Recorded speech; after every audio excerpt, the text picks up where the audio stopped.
कभी कभार किसी के आने से पहले उसकी खबर आए ना आए कि वो आ रहा है या आने वाला है, माहौल चुगली खाने लगता है कि आया चाहता है।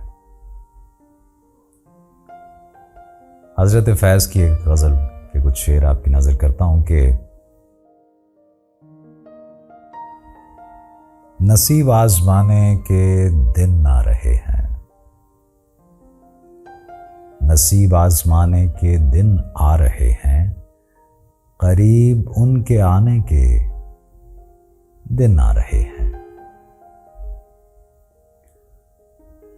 जो दिल से कहा है, जो दिल से सुना है, सब उनको सुनाने के दिन आ रहे हैं। टपकने लगी उन निगाहों से मस्ती, निगाहें चुराने के दिन आ रहे हैं। सबा फिर हमें पूछती फिर रही है, सबा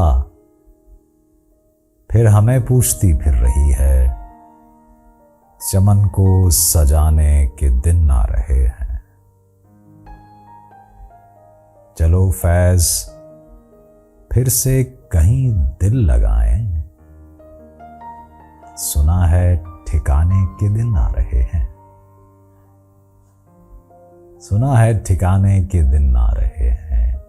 नसीब आजमाने के दिन आ रहे हैं, करीब उनके आने के दिन